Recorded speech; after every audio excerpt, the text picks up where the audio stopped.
नमस्कार बच्चों, हम पढ़ रहे हैं जंतुओं में जनन। और पिछले पीरियड में, पिछले कालांश में हमने पढ़ा था नर जनन तंत्र, मानव में नर जनन तंत्र, जिसमें हमने नर जनन तंत्र की संरचना और शुक्राणु की संरचना के बारे में अध्ययन किया था। आज का हमारा टॉपिक है मादा जनन अंग या मादा जनन तंत्र। देखिए, मादा जनन तंत्र में निम्नलिखित अंग होते हैं। इनमें जो सबसे प्रमुख और महत्वपूर्ण अंग है वो है अंडाशय, जिसे हम ओवेरी कहते हैं। मानव में मादाओं में एक जोड़ी अंडाशय पाए जाते हैं, बायां अंडाशय और दायां अंडाशय। प्रत्येक अंडाशय से एक लंबी नली के आकार की संरचना निकलती है, जुड़ी होती है, जिसे हम अंडवाहिनी कहते हैं, जिसे अंग्रेजी में फैलोपियन ट्यूब कहते हैं। अब चूंकि अंडाशय दो होते हैं, इसलिए एक जोड़ी अर्थात दो अंडवाहिनी प्रत्येक अंडाशय से निकलती है और वो गर्भाशय से जुड़ी होती है।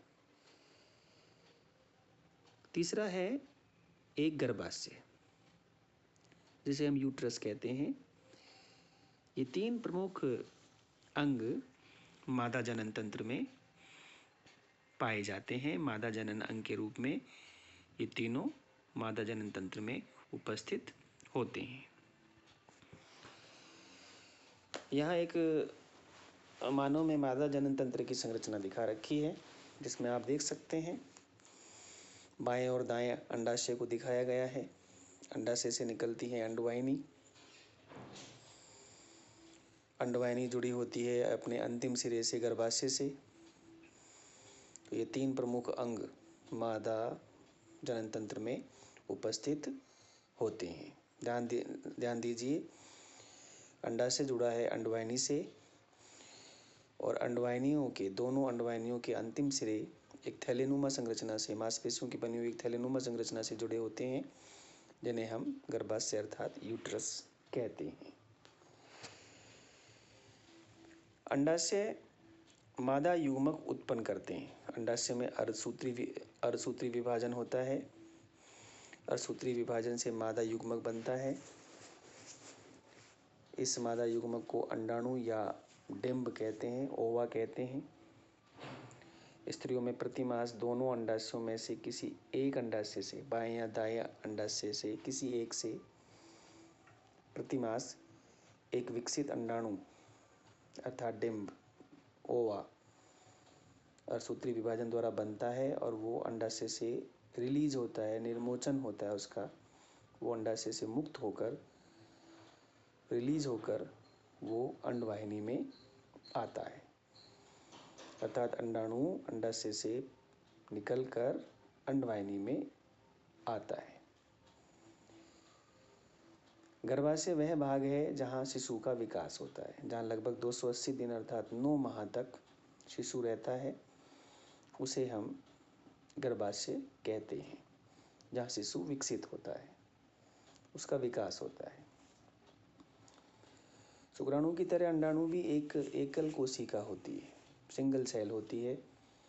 इसमें केंद्रक होता है। केंद्रक के अंदर गुणसूत्र होते हैं जो कि माता से लक्षणों को लेकर आते हैं। पिता से जो लक्षण आते हैं वो शुक्राणु के रूप में आते हैं, माता से जो लक्षण आते हैं वो अंडाणु के रूप में यहाँ आते हैं। तो अंडाणु भी एक एकल कोशिका होती है। ये एक मानव अंडाणु का, मादा का एक अंडाणु का चित्र है, जिसमें केंद्रक है। इसको यहाँ पर दिखाया गया है। अब यहाँ पर निषेचन की क्रिया को हमें समझना है, फर्टिलाइजेशन की क्रिया को समझना है। निषेचन का अर्थ है कि जब नर युग्मक और मादा युग्मक परस्पर संयुक्त होते हैं, जुड़ते हैं, तो इस क्रिया को निषेचन कहते हैं। अर्थात जनन प्रक्रम का पहला जो चरण है वो शुक्राणु और अंडाणु का संलयन होता है।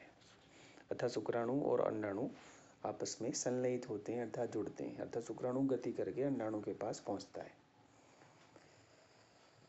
जब शुक्राणु अंडाणु के संपर्क में आते हैं तो इनमें से एक शुक्राणु अंडाणु के साथ संलयित हो जाता है। अर्थात कोई सा भी एक शुक्राणु क्योंकि सैकड़ों की संख्या में शुक्राणु छोड़े जाते हैं मादा के शरीर में, तो कोई सा भी एक शुक्राणु अंडाणु से संलयित हो जाता है। शुक्राणु और अंडाणु का यह संलयन निषेचन कहलाता है, जिसे हम फर्टिलाइजेशन कहते हैं। देखिए, एक फर्टिलाइजेशन को दर्शाने का चित्र दिखाया गया है आपकी मोबाइल स्क्रीन पर। अंडाणु है, शुक्राणु तेजी से गति करता हुआ आता है। शुक्राणु का जो शीर्ष वाला भाग है, इसमें जो बीच वाला शुक्राणु है वो सबसे पहले अंडाणु में प्रवेश कर गया है और जाके शुक्राणु का केंद्रक अंडाणु के केंद्रक से मिल जाता है और निषेचन की क्रिया को संपन्न कराता है।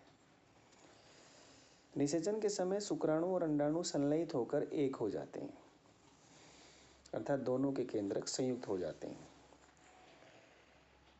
जिसके फलस्वरूप अर्थात निषेचन के परिणाम स्वरूप युग्मनज का निर्माण होता है, अर्थात जाइगोट बनता है।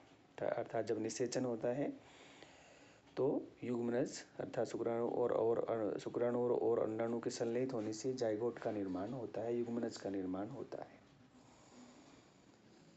यह हम देख रहे हैं एक युग्मनज का चित्र है, जिसमें दोनों के केंद्रक संलयित हो रहे हैं, जुड़ रहे हैं। शुक्राणु और अंडाणु के केंद्रक यहाँ संलयित हो रहे हैं, जुड़ रहे हैं, अर्थात युग्मनज का निर्माण करते हैं। अर्थात हमारे जीवन की जो शुरुआत होती है वो युग्मनज से होती है, जाइगोट से होती है। यही युग्मनज विकसित होकर एक संपूर्ण जीव बनाता है। निषेचन के प्रक्रम में स्त्री अर्थात माँ के अंडाणु और नर पिता के शुक्राणु का संयोजन होता है। इस प्रकार संतान में कुछ लक्षण अपनी माता से तथा कुछ लक्षण अपने पिता से वंशानुगत होते हैं, अर्थात एक पीढ़ी से दूसरी पीढ़ी में आते हैं। कुछ जीवों में निषेचन मादा के शरीर के अंदर होता है, इसे आंतरिक निषेचन कहते हैं। जैसे मनुष्य, कुत्ता, बिल्ली आदि में आंतरिक निषेचन पाया जाता है, जहाँ अंडाशय से निकलकर अंडाणु अंडवाहिनी में आता है और मादा के शरीर में योनि मार्ग द्वारा शुक्राणु छोड़े जाते हैं, जो गति करते हुए अंडवाहिनी तक पहुँचते हैं। और निषेचन की क्रिया मानव में अंडवाहिनी के अंदर होती है, शरीर के अंदर होती है। इसलिए जब नर युग्मक और मादा युग्मक का संयोजन शरीर के अंदर होता है तो इस प्रकार के निषेचन को हम आंतरिक निषेचन कहते हैं। मनुष्य, कुत्ता, बिल्ली अर्थात स्तनधारियों में आंतरिक निषेचन की क्रिया मुख्य रूप से देखने को मिलती है, जबकि कुछ जीवों में निषेचन मादा के शरीर के बाहर होते हैं, इसे बाह्य निषेचन कहते हैं। जैसे मेंढक, मछली, स्टारफिश आदि। जैसे मेंढक की बात करें तो जब नर और मादा मेंढक एक साथ पानी में आते हैं तो मादा सैकड़ों की संख्या में अंडे पानी में छोड़ देती है।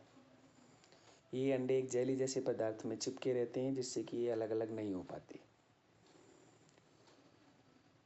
इसी प्रकार से सैकड़ों की संख्या में शुक्राणु नर मेंढक द्वारा पानी में छोड़ दिए जाते हैं। अब नर युग्मकों की संख्या मादा युग्मकों से अधिक होती है, क्योंकि बाह्य निषेचन होना है।